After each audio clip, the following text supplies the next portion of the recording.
فرمایا ولا تبذر تبذیرا، اور فضول خرچی میں مال کو نہ اڑاؤ۔ جیسے شادی کرنی ہے بچے کی، اب بچے کی شادی اللہ نے آپ کو وسعت دی ہے، مال و دولت دیا، لیکن ایک نارمل انداز، نہ بہت کم نہ بہت زیادہ، بالکل درمیانے انداز سے آپ نے اپنی استطاعت کے مطابق شادی کر دی، بہت اچھی بات ہے، جائز کام تھا شادی کرنا، لیکن بندہ نارمل انداز سے میانہ روی سے باہر نکلے اور اپنی شان و شوکت دکھانے کے لیے مال اڑائے، اس کو کہتے ہیں اسراف۔ اور تبذیر کیسے کہتے ہیں؟ تبذیر یہ ہے کہ وہ مقصد جائز بھی نہ ہو، پارٹیاں ہو رہی ہیں، شراب نوشی چل رہی ہے، عیاشیاں چل رہی ہیں اور مال اس پر اڑایا جا رہا ہے، اس کو کہتے ہیں تبذیر۔ واللہ کہہ رہا ہے ولا تبذر تبذیرا، اور فضول خرچی میں مال نہ اڑاؤ۔ ان المبذرین کانوا اخوان الشیاطین، بے شک جو فضول خرچی میں مال اڑاتے ہیں وہ شیطان کے بھائی ہیں۔ شیطان چاہتا ہے کہ تمہارے دل کے اندر، تم آپس کے اندر ایک دوسرے کے دشمن بن جاؤ، آپس میں دشمنی پیدا کرنا چاہتا ہے اور بغض پیدا کرنا چاہتا ہے۔ فضول خرچی سے ہوگا کیا؟ بڑی اچھی مثال دی ایک مفسر نے، کہا کہ ایک بندہ ہے وَإِمَّا تُعْرِضَنَّ عَنْهُمْ، اور اگر تم اعراض کرنا چاہو ان مستحقین سے، تمہارے پاس پیسے نہیں ہیں اور اب کوئی رشتہ دار آ گیا، کوئی پڑوسی آ گیا تم سے مانگنے کے لیے، تو اگر وہ تم سے اس سے اعراض کرنا چاہو یعنی بچنا چاہو، ابتغاء رحمت من ربک ترجوہا، کیونکہ ابھی تم خود رب کی رحمت کے متلاشی ہو اور تمہیں بڑی امید ہے اس کی رحمت سے۔ مراد کیا ہے؟ عالمین والصلاة والسلام علی اشرف الانبیاء والمرسلین، اما بعد وآت ذی القربى حقه والمسکین وابن السبیل ولا تبذر تبذیرا، صدق اللہ مولانا العظیم۔ سورہ بنی اسرائیل کی آیت نمبر 26 ہے اور 15ویں سپارے کے تیسرے رکوع کو ہم تلاوت کر رہے ہیں۔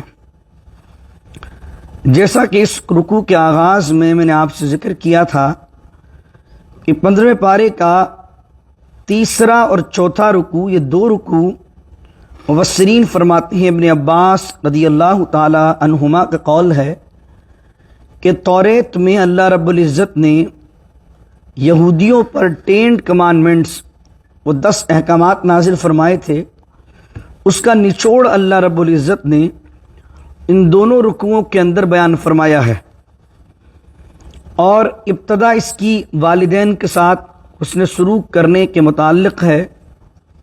اب اس کے بعد نمبر آتا ہے رشتہ داروں کا۔ اللہ کہتا ہے وآتی ذی القربیٰ، اور رشتہ داروں کو دو۔ کیا دو؟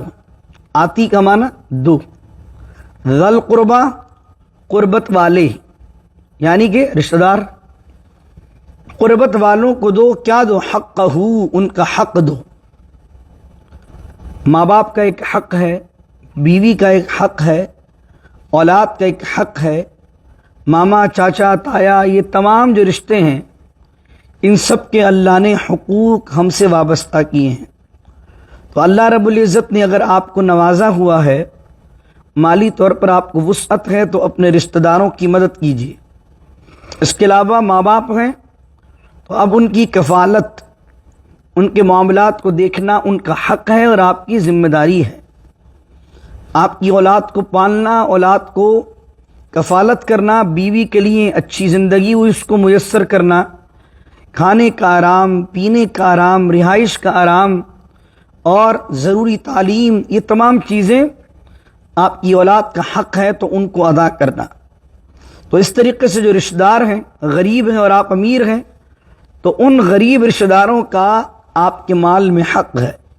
تو اللہ کہہ رہا ہے وآتی ذی القربیٰ حقہ، اور دو قربت والوں کو حق ان کا، والمسکین، اور مسکین کو بھی دو، وابن السبیل، اور راستے کا بیٹا، میں نے پہلے بھی بیان کیا آپ کے سامنے، وابن السبیل جب قرآن میں آتا ہے تو اس سے مراد ہوتا ہے مسافر۔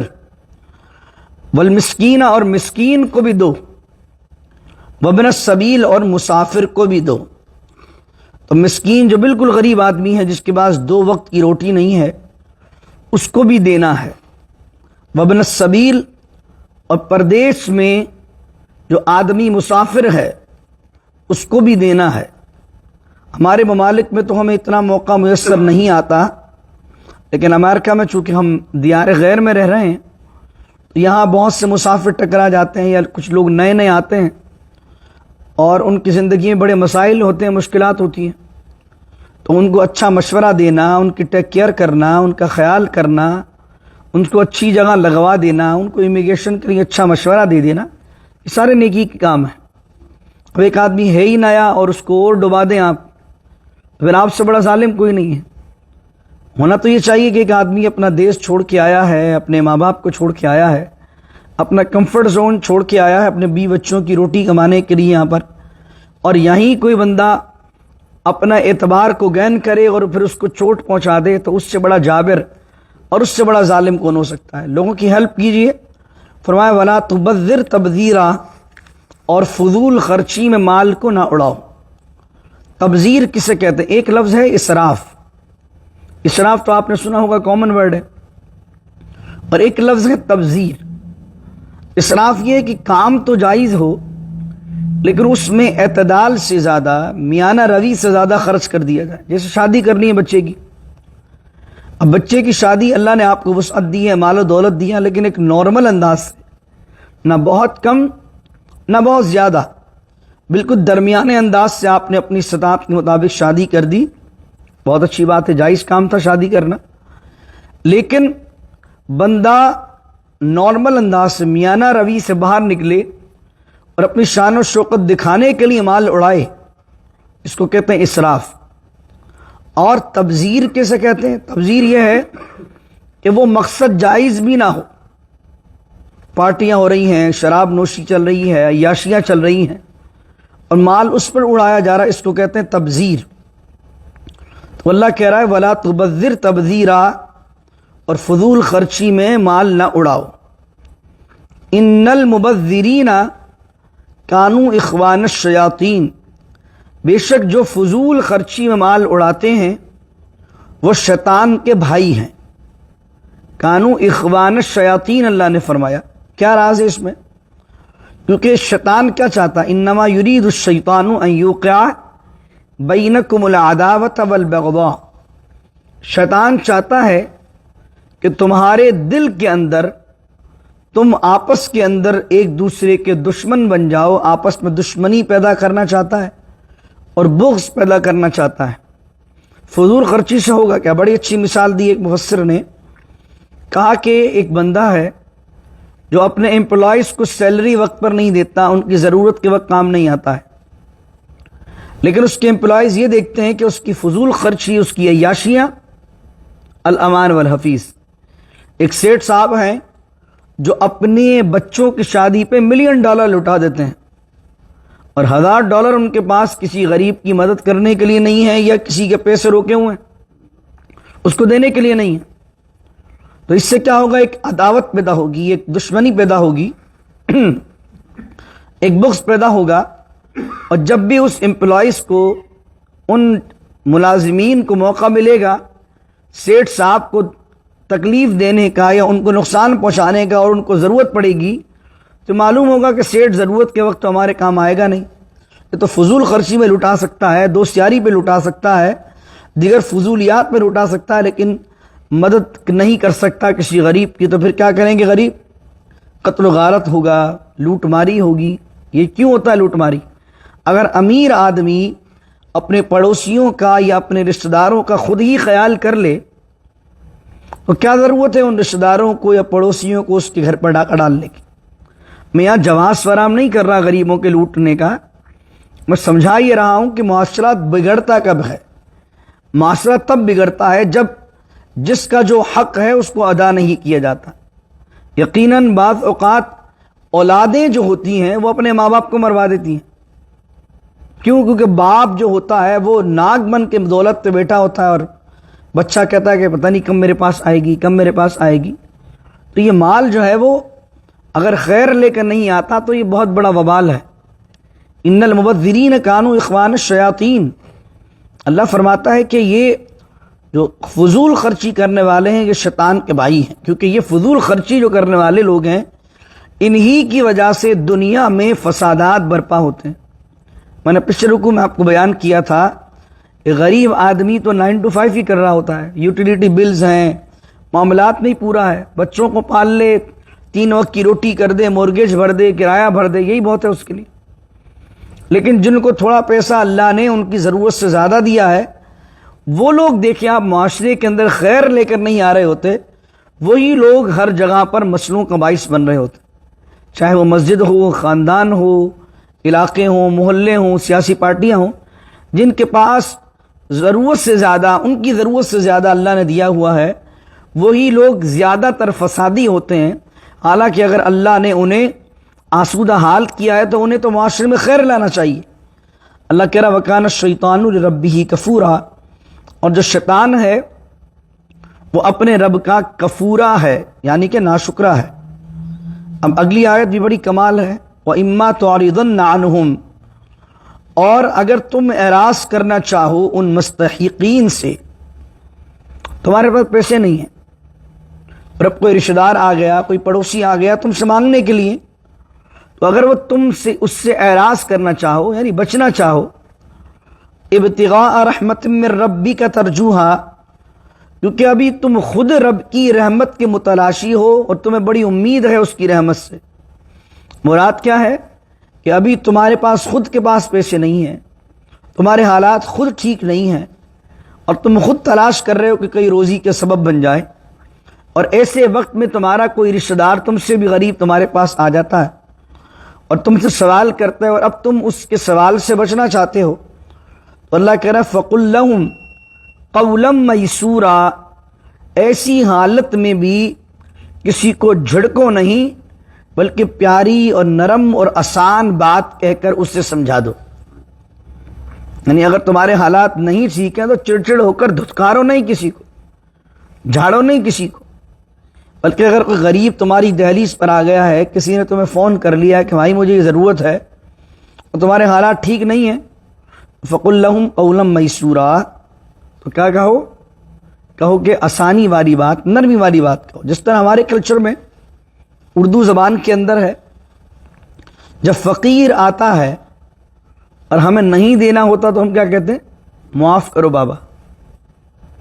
حالانکہ آپ نہیں دے رہے تو آپ کا حق ہے، آپ کا اپنا مال ہے، عقل تو یہ کہ تقاضا کرتی ہے، لیکن آپ فقیر سے معافی مانگ رہے ہوتے ہیں، معاف کرو بابا۔ معاف کرو بابا کا مطلب کیا ہے کہ آپ کچھ نہیں دے رہے، لیکن کم از کم اچھی بات کر رہے ہیں، پیاری بات کر رہے ہیں، خیر والی بات کر رہے ہیں۔ اس کا ایک اور اس میں ریزن یہ ہے، ایک تو یہ کہ آپ کسی کی مدد نہ کریں، دوسرا یہ کہ اگر وہ آپ اس کو ذلیل کریں گے تو وہ آپ کا دشمن بن جائے گا۔ ایک غریب آدمی ہے، اس کو معاشرہ ویسے ہی چپیڑے لگا رہا ہے، اور آپ اس کو بھرے بازار میں ذلیل کر دیں تو آپ کا کینہ اور آپ کی دشمنی وہ دل میں رکھ کر بیٹھ جائے گا، اور ہو سکتا ہے کہ جب اس کو موقع ملے آپ کو بڑا نقصان پہنچا دے۔ کتنے قتل اس طرح ہو جاتے ہیں۔ غریب آدمی، ایک سیٹ تو بھول جاتا ہے کہ اس نے کتنوں کو دھکے دلوائے ہیں، لیکن انہی دھکے کھانے والوں میں کوئی غیرت مند آدمی ہوتا ہے جس کا دماغ گھوم جاتا ہے، اور پھر وہ سیٹ صاحب کو پہنچا دیتا ہے اگلی منزل پر۔ تو اس لیے جب بھی بات کرنی ہے، قرآن کہتا ہے ترجوہا فَقُلْ لَهُمْ قَوْلًا مَيْسُورًا، بڑی اچھی بات کرنی ہے نا، نرمی والی بات کرنی ہے۔ پھر کہا وَلَا تَجْعَلْ يَدَكَ مَغْلُولَةً إِلَىٰ عُنُقِكَ، اور اپنے ہاتھ کو بندھا ہوا نہ رکھو اپنی گردن میں۔ عنق گردن، مغلولتاً باندھنا، بندھا ہوا، یدکا تمہارا ہاتھ، نہ باندھو اپنے ہاتھ کو اپنی گردن کے ساتھ۔ کیا مراد ہے اس سے کہ کوئی بندہ گردن کے ساتھ اپنا ہاتھ باندھ سکتا ہے؟ کوئی بھی نہیں باندھ سکتا۔ مراد کیا ہے؟ بخیل بن جانا، ہاتھ کو روک لینا، حقداروں کو بھی حق نہ دو، ماں باپ پہ بھی خرچ نہ کرو، اولاد پر بھی خرچ نہ کرو، اپنے آپ پر بھی خرچ نہ کرو، اور بخیل بن جاؤ، بس جمع جمع، saving saving saving saving saving saving.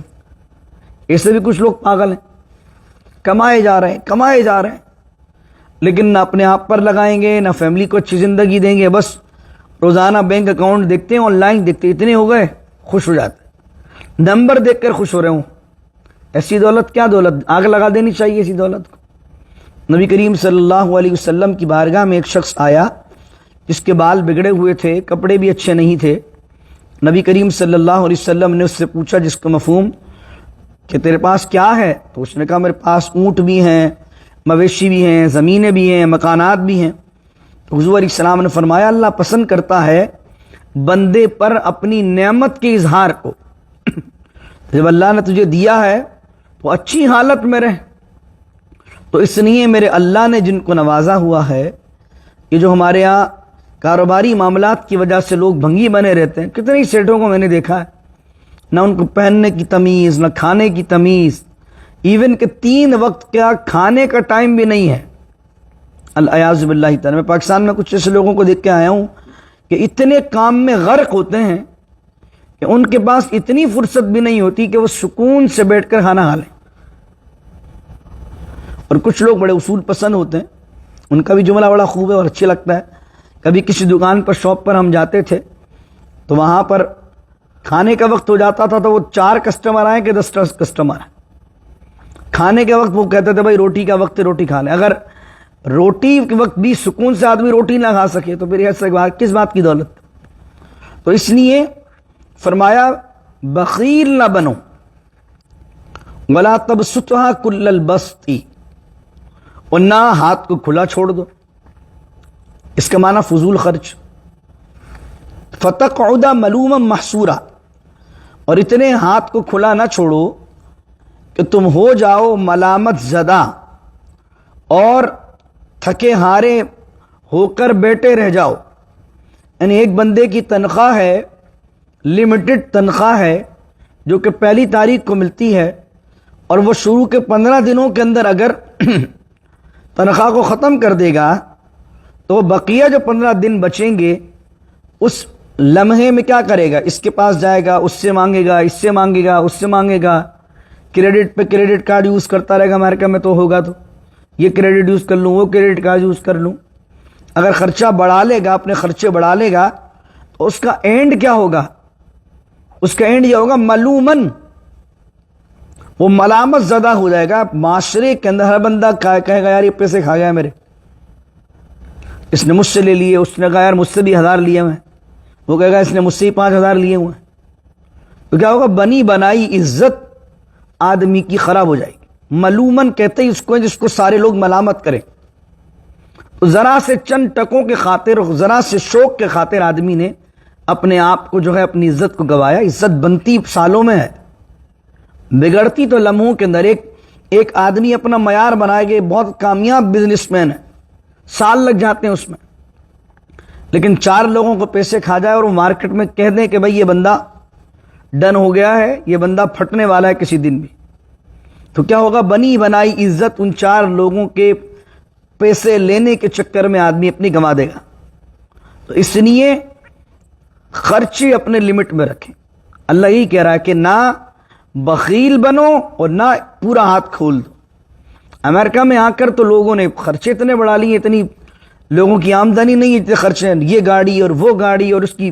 یہاں میں نے تو زیادہ دیکھا ہے، پاکستان میں بھی دیکھی ہیں چیزیں تو، لیکن یہاں زیادہ دیکھا ہے کہ یار میرے برابر والے نے یا میرے اس رشتہ دار نے آڈی نکلوائی ہے، چلو میں بھی آڈی نکالتا ہوں۔ اس نے ٹیسلا نکلوائی ہے، چلو میں بھی ٹیسلا نکلواتا ہوں۔ یہاں پر بھائی یہاں تو عورتوں کے کمپٹیشن لگے ہوئے ہیں۔ امریکہ میں خواتین کے آپس میں کمپٹیشن ہے، اس نے وہ گاڑی نکلوائی ہے مرسیڈیز تو ہم یہ گاڑی نکالیں گے۔ اس کے اندر ہوتا کیا آخر میں بیچارہ وہ جو مرد جو ہے نا اس کے ہو جاتا ہے اللہ خیر انا للہ و انا الیہ راجعون، مارکیٹ کے اندر سارا کام اتر جاتا اس کا، الیاذ باللہ تعالی۔ تو اپنے فیملی کو، اپنے گھر والوں کو تربیت کریں۔ آج کی ہماری بہنیں بھی وہ ہماری ماؤں کی طرح نہیں رہی کہ جتنے شوہر کی آمدنی ہے اس کے اندر وہ اپنی چادر کو دیکھ کر پاؤں پھیریں۔ وہ یہ نہیں دیکھتی کہ سامنے والا اگر کوئی شوق کر رہا ہے تو اس کی آمدنی کیا ہے، میرے شوہر کی آمدنی کیا ہے۔ اب کیا ہے، وہ گھر پہ روزانہ پریشر پریشر پریشر پریشر روزانہ، تو شوہر بیچارہ آپس میں اندر ہی اندر گلٹی ہو رہا ہوتا ہے کہ یار میں اپنے گھر والوں کی ضروریات کو پورا نہیں کر پا رہا، کیونکہ روزانہ گھر میں جب جاؤ تو بیگم صاحبہ کا موڈ خراب ہے۔ اس چکر کے اندر کتنے ہی لوگ ہیں، یہاں آپ نے بھی مجھ سے زیادہ دیکھے ہوں گے لوگ جن کے اچھے حالات ہوتے ہیں اور پھر وہ کچھ سالوں بعد، 5-6 سال بعد لمبے لمبے خرچے کر رہے ہوتے ہیں، 5 سال بعد ان کا کام خراب ہو جاتا ہے۔ اپنے خرچوں کو لمٹ کریں۔ یہ قرآن بہت اہم بات کر رہا ہے آپ سے کہ نہ بخیل بنو اور نہ ولا تبسطھا کل البسط، اور نہ پورا کا پورا ہاتھ کھول دو. اور کیونکہ اگر ہاتھ کھول دو گے تو فتقعد ملوما، تو پھر بیٹھے رہ جاؤ گے ملامت زدہ، اور محصورہ کا معنی تھکے ہارے. کوئی پوچھنے والا تک نہیں ہوگا روٹی کی تمہیں کہ آ کر کوئی پوچھ لے. لوگ کہیں گے یار اس کے بعد بات بھی مت کرنا، لوگ کال بھی نہیں اٹھائیں گے آپ کی، العیاذ باللہ. تو ملوما محصورہ کے یہ دونوں معنی ہیں کہ جو آدمی دولت کی قدر نہیں کرتا، اعتدال سے نہیں چلتا، اپنی چادر کے مطابق نہیں چلتا، وہ ملامت زدہ اور دنیا میں ذلیل و خوار ہو جاتا ہے. نبی کریم صلی اللہ علیہ وسلم کی بارگاہ میں ایک شخص آئے اور کہنے لگے یا رسول اللہ میں اپنا سارا مال اللہ کی راہ میں دینا چاہتا ہوں. حضور علیہ السلام نے قبول نہیں فرمایا. کہا یا رسول اللہ آدھا مال دینا چاہتا ہوں، حضور نے وہ بھی قبول نہیں فرمایا.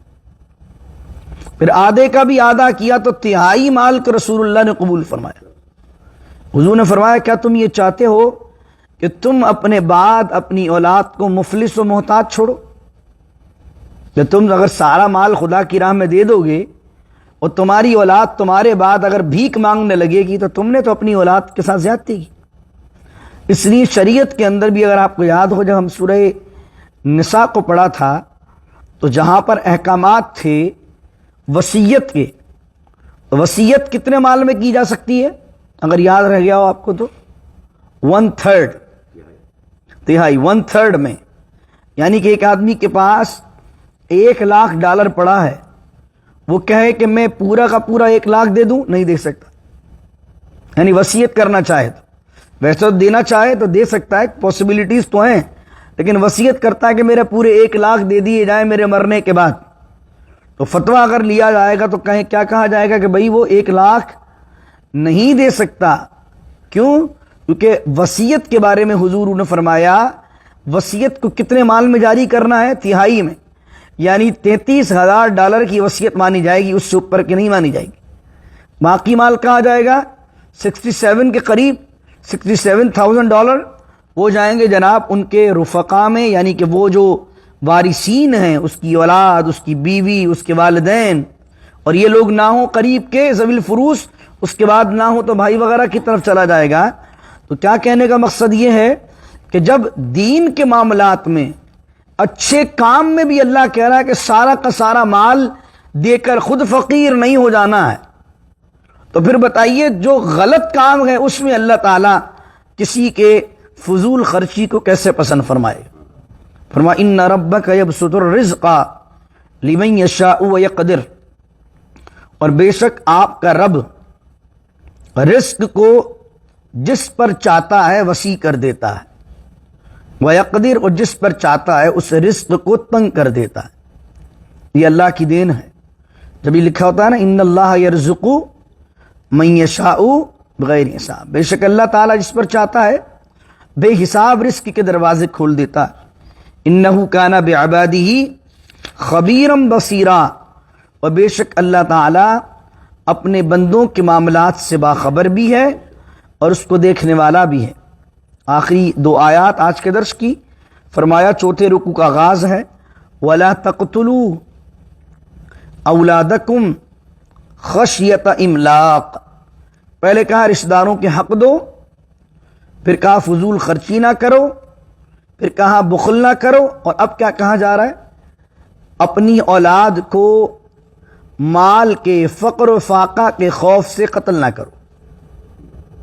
جو اولاد ہے اس کو حق دو، اور اگر تمہیں یہ خوف ہو کہ یار 2 بچے اچھے ہیں، میری تو تنخواہ اتنی ہے، اگر 4 ہو گئے تو پالوں گا کیسے، اس لیے آپ نے اگر ایبورشن کروا دیا العیاذ باللہ تعالی بچوں کے خوف کی وجہ سے، کہ مال کے خوف کی وجہ سے، فقر و فاقہ کے خوف کی وجہ سے، تو یہ حرام ہے. وَلَا تَقْتُلُوا، اللہ اسی بارے منع کر رہا ہے وَلَا تَقْتُلُوا أَوْلَادَكُمْ، اپنی اولاد کو قتل نہ کرو، خشیتا املاق، فقر و فاقہ کے خوف سے. اس کی وجہ کیا ہے؟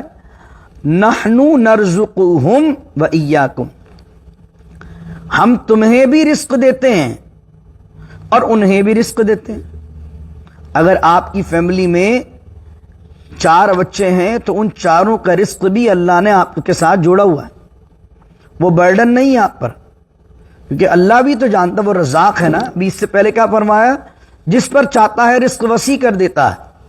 جب مالک نے آپ کو 2 بچے دیے ہیں کہ 4 دیے ہیں، جب اس نے دیے ہیں تو اس نے اس انسان کی روزی بھی لگائی ہے اور وہ روزی آپ کے ساتھ وابستہ کر دی ہے.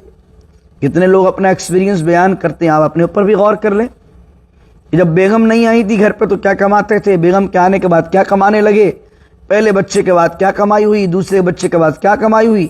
جیسے جیسے فیملی ممبرز بڑھتے گئے ایسے ایسے انکریمنٹ بڑھتا گیا. تو اللہ رب العزت جو ہے وہ جس کو بھیجتا ہے اس کا رزق بھی اس کے ساتھ ہی بھیجتا ہے. اللہ کہتا ہے ان قتلہم کان خطئا کبیرا، اور بے شک اپنی اولاد کو فقر و فاقہ کے ڈر کی وجہ سے قتل کرنا بہت ہی بڑا خطا ہے، بہت ہی بڑا گناہ ہے. اللہ اکبر.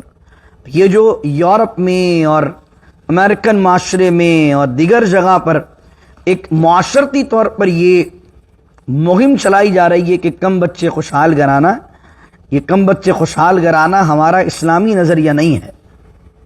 اس لیے 2 بچے یا 3 بچے یا 2 بچے باقی اللہ کی دین ہے، کسی کے پاس اللہ نے دیے اس کو 2 ہیں، لیکن باقاعدہ اس لیے پلاننگ کرنا کہ نہیں 2 سے زیادہ نہیں ہونے چاہیے. باقاعدہ پری پلان کر لینا اس لیے کہ نہیں جناب برڈن ہو جائے گا، پالیں گے کیسے. تو اس وجہ سے علماء نے کئی وجوہات بیان کی ہیں اس کے مکروہ ہونے کی، اور بعض صورتیں بیان کی ہیں ان چیزوں کے حرام ہونے کی العیاذ باللہ تعالی. وہ میں آپ کو سورہ انعام کے آخر میں جب یہ آیت آئی تھی وہاں میں تفصیل اس کی دے چکا ہوں آپ کو، ایبورشن کی اور پروٹیکشنز یوز کرنے کی، کہ کہاں کہاں کن کن صورتوں میں حرام ہے اور کن کن صورتوں کے اندر یہ مکروہ ہے. تو اس لیے اپنی اولادوں کا بھی، ان کی شادیاں آپ کو کرنی ہیں ان کا بھی ذہن بنائیے کہ بیٹا 1-2 بچے نہیں، باقی اگر اللہ دے ماں باپ کی حیاتی اور خیر کے ساتھ، دونوں کی فزیکل ہیلتھ کے ساتھ اللہ دے تو امت کی کثرت ہونی چاہیے. یہ دیکھیں نا دن بدن الحمدللہ مسلمانوں کا کمال یہ کہ ہمارے یہاں فیملی اورینٹیشن سسٹم ہے نا. ہم جس ملک میں مائیگریٹ کر جاتے ہیں چند سال گزرتے ہیں، 50-100 سال گزرتے ہیں، مقامی آبادی سے زیادہ ہماری تعداد ہوتی ہے. کیوں ہوتی ہے؟ تو ہمارے یہاں ایک نکاح کا سسٹم ہے، ہمارے یہاں فیملی رسپانسبلٹی کا سسٹم ہے، ہمارے یہاں شادی ہے، ہمارے یہاں فیملی اورینٹیشن ہے. فیملی اورینٹیشن کے تحت ہمارے یہاں پھر اولاد کا ایک سلسلہ ہے. اس وجہ سے ہم جہاں جاتے ہیں سال لگتے ہیں ہمیں، پھر ہماری ایک پوری کمیونٹی ڈیولپ ہو جاتی ہے بحمداللہ تعالی. تو یہ خوبصورتی ہے جس کو اللہ رب العزت معاشرتی حوالے سے جو برائیاں ان کو منع کر کے اللہ تعالیٰ کمیونٹی کے معاملات کو فروغ دے رہا ہے.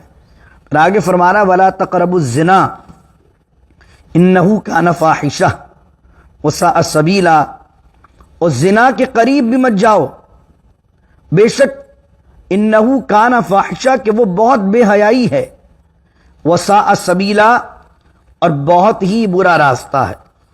اللہ نے یہاں یہ نہیں فرمایا کہ زنا نہ کرو، بلکہ فرمایا زنا کے قریب بھی مت جاؤ. اس سے مراد کیا ہے؟ اس سے مراد سورہ نور میں اور ڈیٹیل سے ہم سنیں گے. اس سے مراد بہت ساری وہ چیزیں ہیں جو زنا کی طرف لے کر جاتی ہیں. جیسا کہ ہمارے ممالک میں بہت سی جو ویب سائٹس ہیں ڈارک ویب کی، حکومت اس پر پابندی لگا دیتی ہے اخلاقیات کی وجہ سے. تو بہت سے لوگ اس پر بھی کہہ رہے ہوتے ہیں کہ یار سب کو رائٹ ہے، جو چاہے دیکھے. اس سے کیا ہے کہ انٹرنیٹ کے اندر یہ سائٹس کو آپ نے جو ہے بلاک کر دیا ہے. اگر اس سائٹ سے زنا پھیلے گا، ہیومن ٹریفکنگ پھیلے گی، اور جو چائلڈ ابیوز ہے وہ زیادہ ہوگا، تو اس وجہ سے کیا کیا جاتا ہے کہ اس طرف جانے والے راستوں کو ہی بند کیا جاتا ہے. اس طرح ٹاک شوز میں اکثر لوگ یہ مثال دیتے ہوئے نظر آتے ہیں کہ بھائی پردے پر اتنا اسلام زور کیوں دیتا ہے؟ ہر ایک کو آزادی ہے، پردہ کریں یا نہیں کریں، تو اسلام نے پردے کا حکم کیوں دیا ہے؟ پردے کے حکم اس لیے دیا ہے کہ پہلے آنکھ بہکتی ہے پھر دل بہکتا ہے. آدمی اگر کسی کو دیکھے گا تب جا کر اس کا جو ہے وہ زنا کی طرف ذہن بنے گا. تو اس لیے پردے کا حکم دیا. اور بھی کئی وجوہات ہیں، ہم یہاں یہی نہیں کہہ رہے کہ جہاں پردہ ہوگا وہاں زنا نہیں ہوگا، لیکن جہاں پر ان چیزوں کے حوالے سے معاشرتی لیول پر، گورنمنٹ لیول پر یہ چیزیں ہوں گی، وہاں پر یہ چیزیں نہیں ہوں گی۔ کچھ لوگ کہتے ہیں کہ دیکھو ہندوستان پاکستان میں پردہ بھی ہے، لیکن پھر بھی کیا آپ دیکھتے ہیں کہ ان ممالک کے اندر ریپ نہیں ہو رہے، ان ممالک میں مسائل نہیں۔ ہم نے کہا ہو رہے ہیں، لیکن اس کو آپ پردے سے نہیں جوڑیے۔ وہ ریپ اس لیے ہو رہے ہیں کہ ریپسٹ کو امیجیٹلی جرم ثابت ہونے کے بعد بھی سزا نہیں دی جا رہی ہے، تو آپ اس کو عدلیہ کا کھاتے میں ڈالیے، نہ کہ پردے کے کھاتے میں ڈالیے۔ آپ یہ جیسے لبرلز جو ہیں وہ ٹاک شوز میں کہہ رہے ہوتے ہیں کہ دیکھو بھائی یہاں پر تو جو ہے وہ پردہ ہونے کے بعد بھی جو ہے اس طرح کے سلسلے ہو رہے ہیں۔ اس کی ریزن کیا؟ اس کا ریزن یہی ہے کہ عدلیہ نے کتنے ریپسٹ کو واقعی قرار سزا جرم دی ہو۔ اگر عدلیہ بھرے چوک میں 2-3 ریپسٹ کو لٹکا دے ریپسٹ کو 2-3 کو عدلیہ، تو مجھے بتائیے اس شہر کے اندر شاید پھر کوئی رات میں 3 بجے بھی رات کو اگر کوئی خاتون گزرے گی تو کوئی ہاتھ لگانے والا موجود نہیں ہوگا۔ میں نے یہاں کا تو مجھے نہیں پتا، جاپان کے اندر میں نے یہ صورتحال دیکھی ہے کہ جاپان کے اندر اتنا سخت قانون ہے اس لحاظ سے کہ رات کو اگر وہاں پر رات کو 3 بجے بھی کوئی خاتون نکلے اکیلی روڈ پر چلے تو کوئی کسی کی مجال نہیں ہے کہ وہ اس خاتون کو چھیڑ دے، کیونکہ قانون کی بالادستی ہے۔ تو اگر کہیں زنا عام ہے اور پردے کے باوجود بھی چیزیں ہو رہی ہیں تو اس صورت کے اندر عدلیہ نے جو سزاؤں کا نفاذ نہیں کیا، اس کے ریزن کی وجہ سے جناب والا وہ زنا عام ہو رہا ہے۔ رہی بات پردے کی، جب پردہ کروایا جاتا ہے تو یہ زنا کی چیزیں، یہ تمام چیزیں کم ہوتی ہیں۔ اس وجہ سے اللہ نے کہا زنا کے قریب بھی مت جاؤ، یعنی جو چیزیں تمہیں زنا کے قریب لے جانے والی ہیں۔ اب تو العیاذ باللہ تعالی ایسی اپلیکیشنز بن گئی ہیں جو ڈیٹنگ اپلیکیشنز ہیں، العیاذ باللہ تعالی۔ باقاعدہ ایک پلیٹ فارم مہیا کر دیا گیا ہے جس پر آپ انرول کو کیجئے، اپنے آئی ڈی بنا لیجئے اور ڈیٹ کو سیٹ کر لیجئے، العیاذ باللہ تعالی۔ تو ایسی تمام چیزیں اسلامی جمہوریہ میں، جو ممالک اپنے آپ کو اسلامی کہتے ہیں، ایسی تمام اپلیکیشنز کو، ایسے تمام ویب سائٹس کو، ایسے تمام سورسز کو بلاک کرنا چاہیے، بین کرنا چاہیے کہ جو نئی نسل کو ان خرابیوں کی طرف لے کر جائیں۔ اللہ رب العزت سے دعا کریں اللہ تعالیٰ زنا کے قریب لے جانے والی چیزوں سے، اس کے علاوہ مال کے اور فقر و فاقہ کے خوف سے اولاد کو قتل کرنے سے مالک کریم اپنی پناہ، اپنی امان عطا فرمائے، فضول خرچی سے اپنی پناہ عطا فرمائے، بخل سے اپنی پناہ عطا فرمائے۔ مالک کریم اپنی رحمت سے ہمارے رزق میں اضافہ فرمائے۔ عثمان غنی کا صدقہ ہمیں غنا کی دولت سے مالا مال کرے۔ حضرت عبد الرحمن بن عوف کا صدقہ ان جیسی کمال تجارت ہمیں کرنا نصیب فرمائے۔ مالک کریم جیسی تو نے ان کی تجارت نے برکت عطا فرمائی، ایسی ہماری روزگار میں برکت عطا فرما اور ہمیں کسی کا محتاج نہ فرما۔ مالک کریم اپنی رحمت سے، اپنے فضل سے ہمیں فیضیاب فرما۔ بسم اللہ الرحمن الرحیم، الحمدللہ رب العالمین، والصلاة والسلام على اشرف الانبیاء والمرسلین۔ اللہم انت السلام ومنک السلام، تبارکت یا ذا الجلال والاکرام۔ ربنا اتمم لنا نورنا واغفر لنا انك على كل شيء قدیر۔ وصلی اللہ تعالی على خیر خلقہ محمد وعلى آلہ وصحبہ اجمعین برحمتک یا ارحم الراحمین۔ لا الہ الا اللہ محمد رسول اللہ صلی اللہ علیہ